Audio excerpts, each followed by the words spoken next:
Welcome to the scorching arena of valor and the crucible of courage.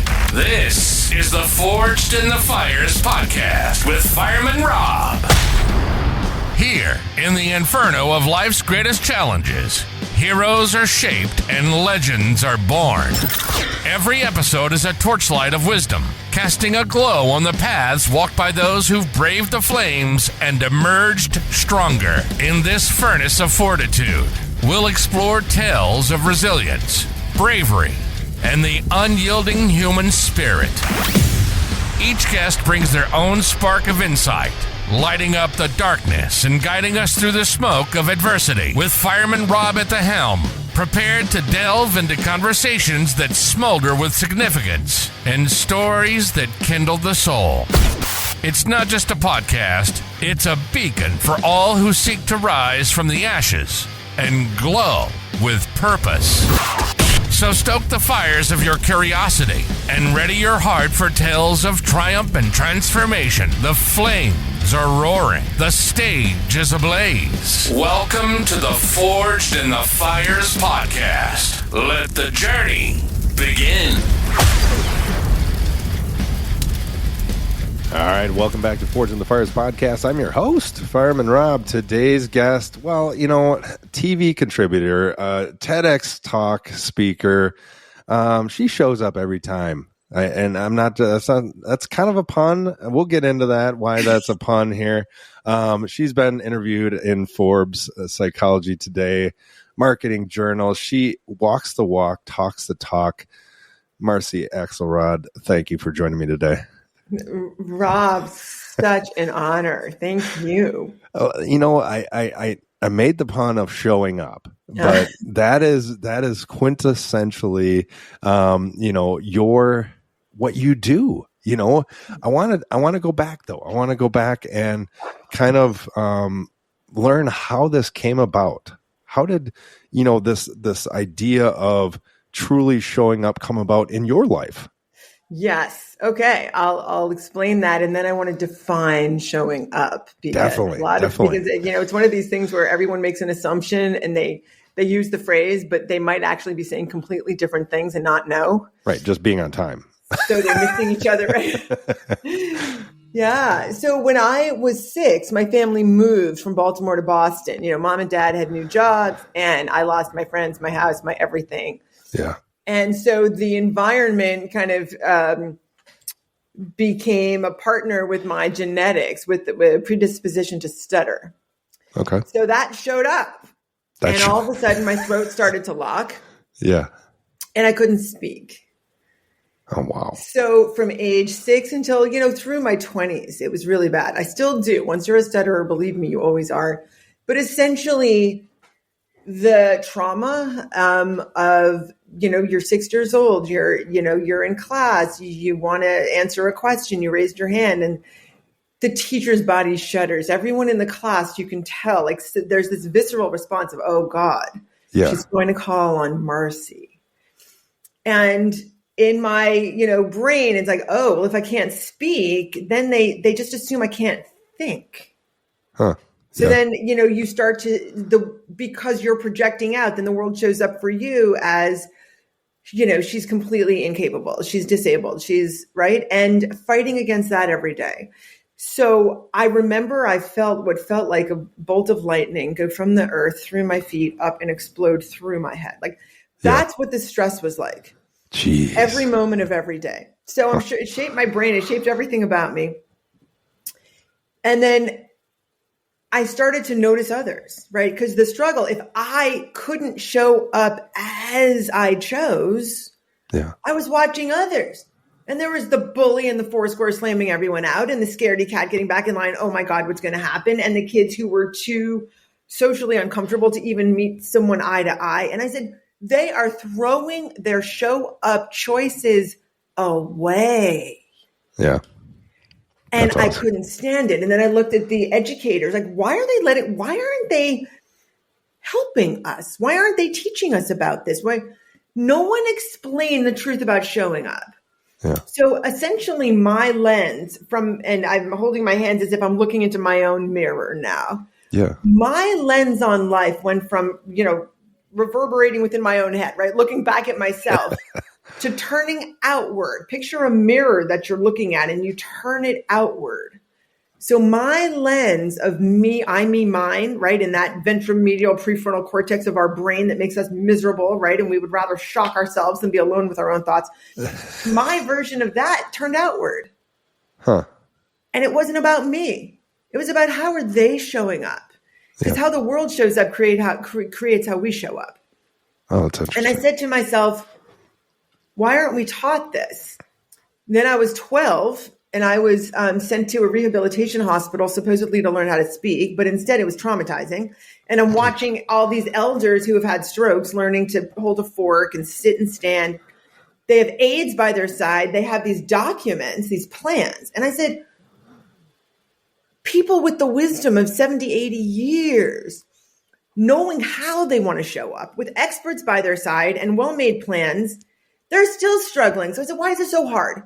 Where's the blueprint? Where's the model of what it means to truly show up? And I started right then and there, devouring psychology and neuroscience and evolutionary biology, right? You were just talking about how the fear in us is from, running from the tiger, living in the savannah thousands of years ago.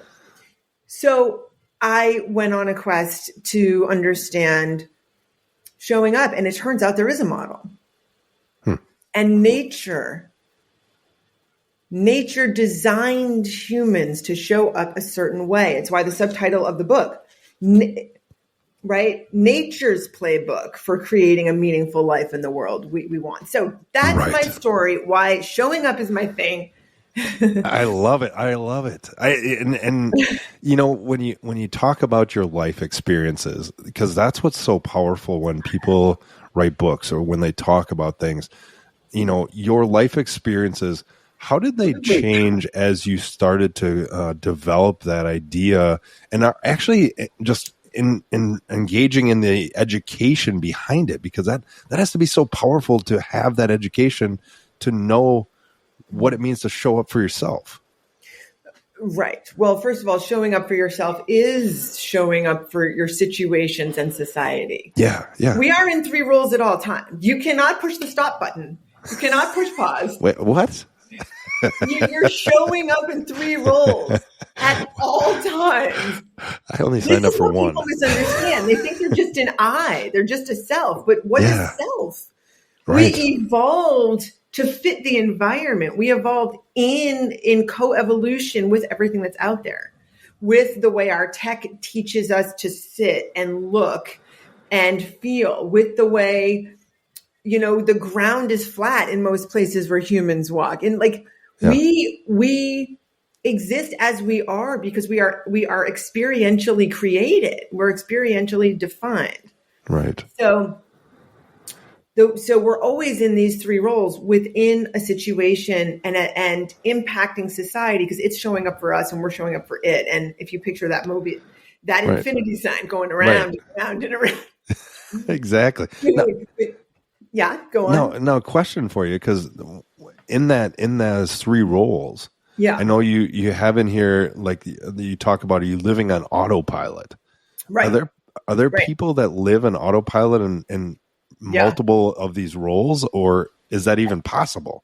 Yeah, thanks so much for mentioning the autopilot. So there are 3 roles of showing up. I made it really simple. 1, 2, 3. You're barely there, level 1. You know what that is. Yep. A really insidious number 2 called just showing up. This is level 2. This is where you're sleepwalking through life. It's improv life. You get up, you do the next thing, you kind of improv as you go. And then you kind of look back and you're like, well, that didn't go the way I wanted. Or, gee, my life isn't what I want. Or why am I always struggling with the same thing? Or why am I stuck? That's just showing up. It's this insidious thing where the intent isn't there. You're largely checking off a list. You're doing and having, because society teaches us to kind of buy stuff and get stuff more than being.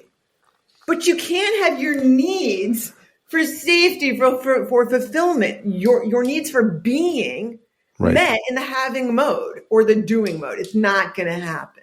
So just showing up, level 2, there's a lot there. There's a hemispheric thing. It's more left hemisphere based. right? Grab it, get it done. It manipulates the right side of the body. And most of us, there's a lot going on here versus level 3, which is what you do, Rob. What an example for the world. You truly show up. And that is living deeply in your self world, grounded in yourself. Yeah. You know who you are. You know what you're doing. You know how to calm yourself to interact with a fire, with people as you want, right? Grounded in yourself, ready for your situations. We can talk what readiness is. It's a big thing. And you're interconnected with society. Right. Self-grounded, situationally ready, societally connected. Those are the 3 things that enable us to truly show up. And it turns on your right hemisphere, which is your care circuits. It's your presencing. Okay. It's a lot, but I'm going to stop there.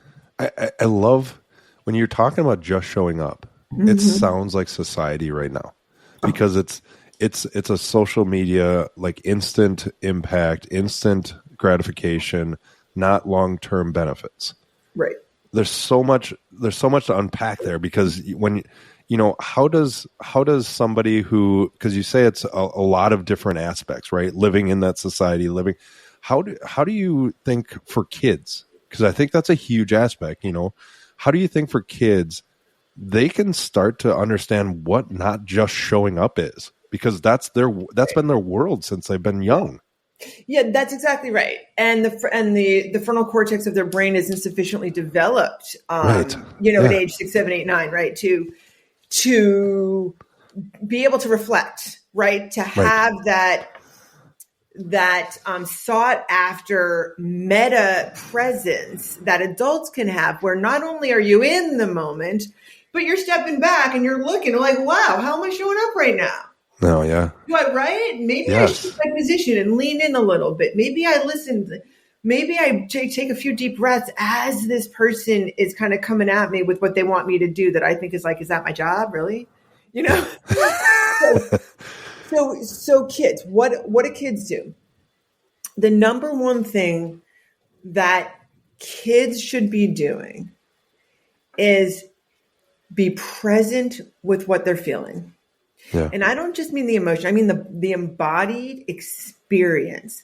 Because if you grow up with that tendency of, oh my God, that's fear. Yeah. I feel a tenseness in my throat, or I feel a tenseness in my chest, wherever it lives.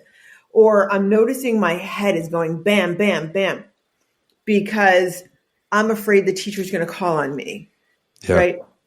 If you're present with that, even for a few seconds, you will be more likely to truly show up in level 3 in that next second. Yeah. I like that. And you were talking about readiness, right? That I think that's another huge aspect. Does readiness kind of coincide with your experiences? Does it coincide with how you engage in finding out how to show up at that next level in your life? Yes. So readiness has 2 levels. Okay. Right? One level is, how do I calm my body, bring myself deeply into the right now, so that I'm less living an improv life, right? A default show up life. Yeah. Yep. And more of a deep a withness and a forness, as opposed to being like to that object. Even if they're a person, they're an object, because I've seen them before. I know what they're going to say. They make me feel a certain way. My defenses are up, right? Right. So there's that level of the right now. How do I get out of improv mode? Right.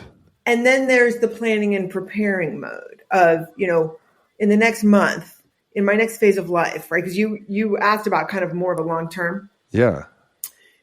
There's the process of reflecting on what will feel meaningful. If I look back 10 years, right? I project myself forward 10 years and I look back. What relationship do I want with my kids, my partner, with my work, with money, with the shape of my body? Right.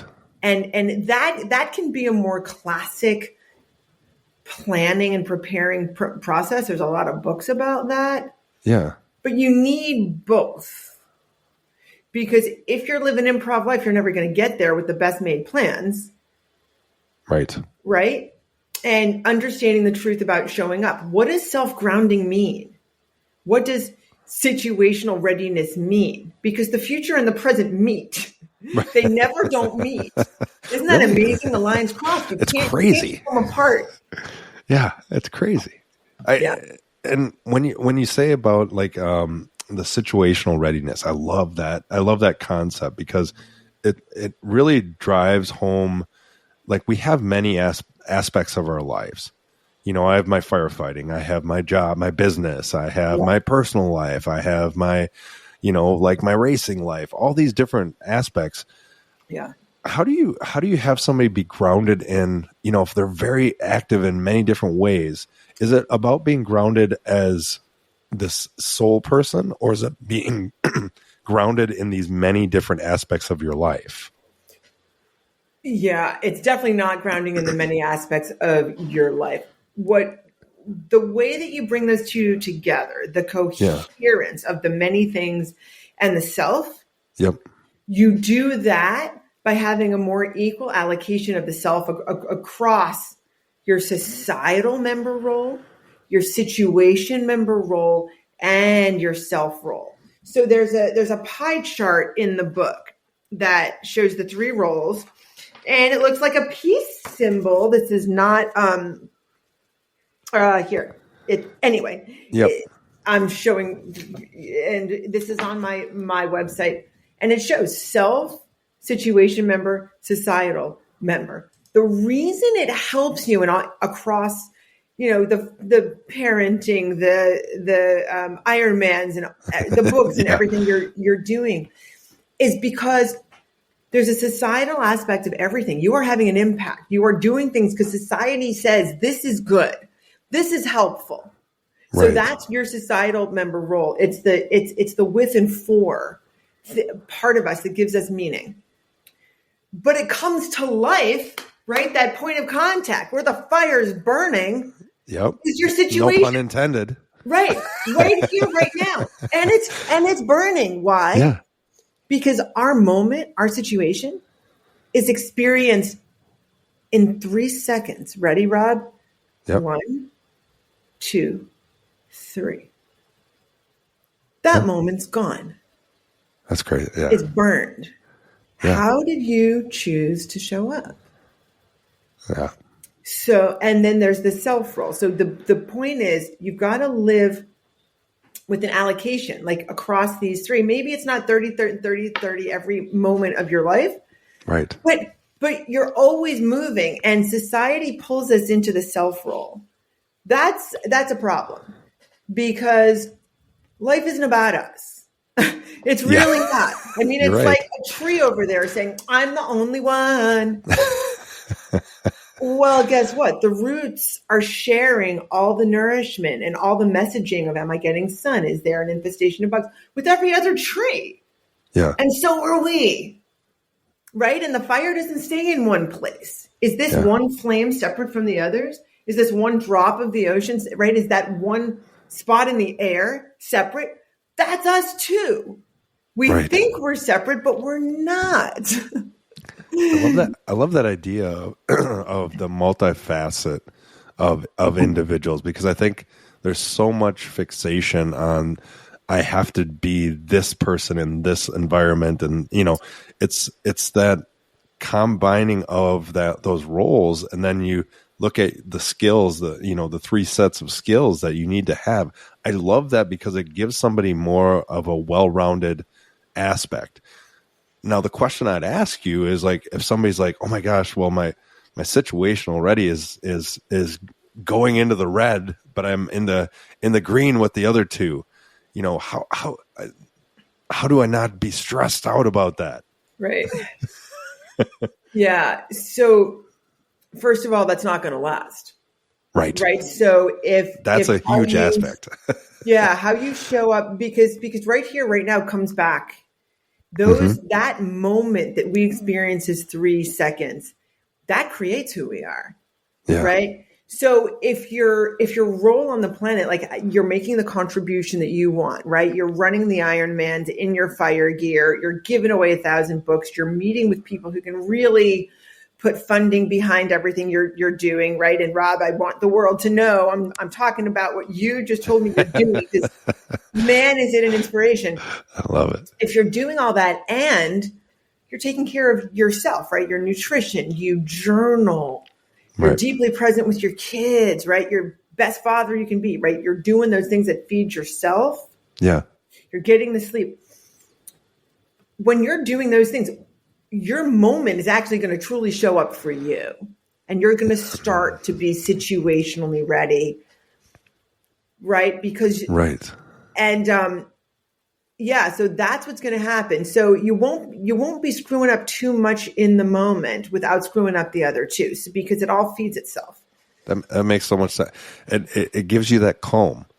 I like the 3 seconds because it gives you that calm. It's like this. It's the old adage of "this too shall pass." Well, let's talk about that, because a lot of adages kind of screw us too. They're double-edged. Nothing doesn't have a flip side. Black and white, like you can't get, like heads and tails. You can't get away from it, right? If you keep going north, you come up from the south. So everything, is there really a left and right? Well, not exactly. Yeah, because if I keep going right, I'm going to go left. I love the magnet thing. The North Pole and the South Pole disagree, and they say we're just going to go our own separate ways. Yeah. Right. Or we're just going to. I'm going to chop off the South Pole. What happens? You just have a shorter magnet. Anyway, so you were saying this too shall pass. Let's be careful, because that moment, be it the future or the past, it is showing up with, to, and for you, and everything else. It's never gone. Nothing ever really dies because it lives in us. Right? Is Steve Jobs dead? Is Martin Luther King dead? Like, really? Right. It always lives in us. My heart goes out to the families, right? Because that person's not sitting at the table, but Lord knows he's in the hearts and minds of, and in every history book, and right. And he's so, and the great women too, Ruth Bader Ginsburg. I mean, come on. Yeah. And people who are still alive now are in all of us and changing the world. So this too shall pass. If you don't show up how you truly wish you had in the past, it's alive for you in, how do I be, like, I'm pissed at myself. How do I fix this? What am I going to do now? What's the learning? It's still in you. It's showing up. That's a powerful statement, because like when you're explaining that, I go to PTSD. I go to the depression, because a lot of people have that adage of, well, you'll get past it. You'll forget about it, or you're going to work through it, and you won't have it as a something that bothers you. And that's the hard thing, is that the PTSD and the situations will always come up in some way, shape, or form. You can learn to deal with it. I love your system because it makes it more understandable of how I can show up in those dark moments. Can you kind of? I love it, because it's a powerful statement for these individuals going through this to be able to understand. From the standpoint of being able to show up in dark moments. Yeah. Can you speak more on that? Because I think it's a powerful statement, especially with what you have here. Yeah. And Lord knows I talk about it all the time. Trauma is in us. We have a traumatized society. We're talking about trauma aware, everything, trauma aware education, trauma aware. I want you to know the description of the self talks about trauma. I have quotes from Bessel van der Kolk, who's the head of the trauma center at Harvard. He wrote the very well-known blue book called The Body Keeps the Score. Okay. So I really bring this in, and whether it's a small T trauma or big T, like, we're all living this. Yeah. So I really do encourage people. I believe it's chapter 9. It talks about this. So your specific question was, will I reflect on how to like how the trauma shows up for us, or how to live with it. I think how we show up in those dark moments, because I think it's Right. great, because you think about the self-grounding, you think about the situationally ready, and then the societal Connection. part. Yeah. In those dark moments, those Right. are what we need to be able to stay there. Yeah. Yes. So, and by the way, barely there is necessary. Yeah. Level 1, when you're barely there, and I didn't talk about this. Level 1, 2, and 3, it's like the magnet. You need each other. Yeah. You can't truly show up. You can't be running that Ironman in fire gear all the time. You need to you need to prepare. You need to be in level 2, and relax and learn and and you need to recover. Yeah. Level 3 is when you're grieving, when the trauma shows up, and it's a gift, because the only way to come through and move up that continuum is to experience that. That is your love for the person who passed. Yeah. That is the learning when you've lost the game. That is, unfortunately, the image in your head of the human you tried to save in the fire, Right. who everyone did their best, and you did your best, and there you are. And it's going to show up for you when you're laying in bed. Right. And it's going to show up for you when you are trying to get out of bed. And it's going to show up for you when you are trying to maintain, sleep, because there might be another fire call tomorrow. Mm-hmm. You need to get the damn job done. And for a lot of us, our jobs feel really insignificant, Rob. I want to point that out. Yeah. You have a job where it matters every day, because it shows up for you as mattering, flashing red lights right now. A lot of people go to a job like, this is so insignificant, and that's traumatizing. My moments are going by. Right. Look, I just spent 5 years. What did I do? How did I contribute? This is meaningless, right? So the model helps you, because every moment there's an impact through our situations into society. I'd love to just quickly mention the work of Nicholas Christakis, who puts numbers on this. He's a physician. He's at Yale. The people who we spend the most time with are 45% more likely to do what we do. Bam. Bam. 45% more likely to think, feel, and act the way we think, feel, and act. And it's just in the way you stand. It's in your energy, even if you say nothing. Yeah. And then those people are with another 20 people, because the average bubble around us is 20 people. Those 20 people are with another 20 people. It's 400 people now. They are 25% more likely to do what we do. And that's think, feel, and act.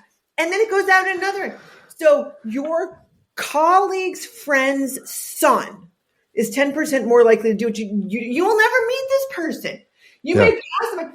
The people walking on the street may be people who have been impacted by you through to others, and you will never know.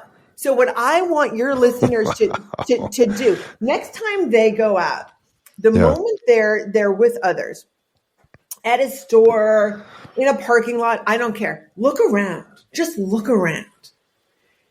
And say, that person may actually be saying something different, or because of me. They may be thinking a thought because I put it in the head of their friends, I don't know, mother. Yeah. And just look at that person for a moment. They're a total stranger, and feel the impact. It's almost like there's energy going out into that person. You have changed that person. And maybe it's not that exact person, but it doesn't matter. Right. Because the exercise is feel your mattering. Yeah. We matter. Yeah. We matter. It's like the 7 degrees of Kevin Bacon. I know I'm aging myself, but yes. you know, but I think I might talk about that. Yeah. But this is really true. I mean, it's so, and the thing is, we know it, right? You all know if your kids' friends in high school are the ones who really study and care about grades, your kid's going to do that too. It's like, This isn't rocket science. No. But what's interesting is the kids around them do it. And then the parents notice my kid really cares. So therefore I'm more likely to like pay attention to colleges around us and say, hey, do you want to walk around the, right near me is SUNY Purchase, part of the New York State system. If I'm from a family where maybe the kid goes to college, maybe they don't, but I notice my kid studying, that impacts me. I'm going to say, hey, let's go see if they have photography. You're like, because you just love that. And we just naturally change each other. This is our situational showing up that creates how the world shows up for us. Right. I love that. We matter, and you got to show up. Make sure you go to choosetoshow.up.com. You can find the amazing book, How We Choose to Show Up. This has been awesome. Just awesome. So many nuggets of wisdom and so many things to take away. I can't let you leave now because I have 3 things I got to ask you. I got 3 questions. Are you ready for those? Maybe. Yes. I'm situationally ready, ready as I'm going to be. You better show up for these questions. All right, here we go. The first one, if you could go back to your 18-year-old self and give yourself one piece of advice, what would that be?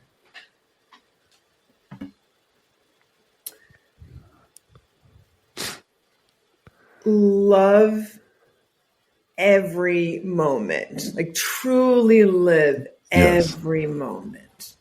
That's powerful. That's some good advice for even now too. Yes. Don't be miserable, right? Because this is what you got. This is your life. We get a chance at it. We get a chance at it. All right. The second question, everybody's going through challenges and struggles in their life. If you could give somebody 2 tips to incorporate into their daily life that can help them and continue to move forward, to continue to push forward, what would those 2 tips be? So one is know that you're impacting the world every moment, how you show up. It's that ripples in the lake. You are impacting the world. And then the second thing is give yourself some space. Yeah. And self-compassion to just feel, breathe, journal, meditate, gift yourself that, because it's only through that nourishment that you can truly show up the way that you choose more often. Love it. Love it. All right. This last one's fun. If you could have coffee at a firehouse table with 3 people. Yeah. So at a firehouse table, you can ask any question that's going to be answered. With 3 people, they can be deceased or alive. Yeah. Who are these 3 people going to be? I'd like to continue to learn from you, Rob. All right. I drink a lot of coffee, so we'll be good. So you're at my table. I think my grandfather, Marty Strauss, for whom I've named Marty. I'd like to do that. And then, I would just choose someone who's really impacted the world in an incredible way. And there's so many of them. It's always a hard choice. Yeah, but it would be a perfunctory choice. So I would really want to think about that. Probably an unsung hero somewhere someone who can communicate effectively from hundreds and hundreds and hundreds of years ago to explain what life was like back then. Oh, that'd be good. See, I always get new ideas. That's a good one. I like that. Yeah, because just somebody who, from that standpoint, I love it. Yeah. If they can communicate, I would say 3,000 years ago, but I don't know that English would say or if they like coffee, who knows? All right. Well, make sure you go to choosetoshow.up.com. You'll find out more. You'll be able to get the book, How We Choose to Show Up. It's awesome. Marcy, it's been an honor to have you on today. Oh, Rob, I feel the same about you. Thank you. Appreciate it. All right, folks. We will talk to you next time. Thanks for listening and supporting the Forged in the Fires podcast with Fireman Rob. Remember, don't forget to like and subscribe to this podcast. And please share this episode with a friend or family member. To find out more about Fireman Rob, or if you have a question, go to www.firemanrob.com. Until next time, live your life forged in the fires.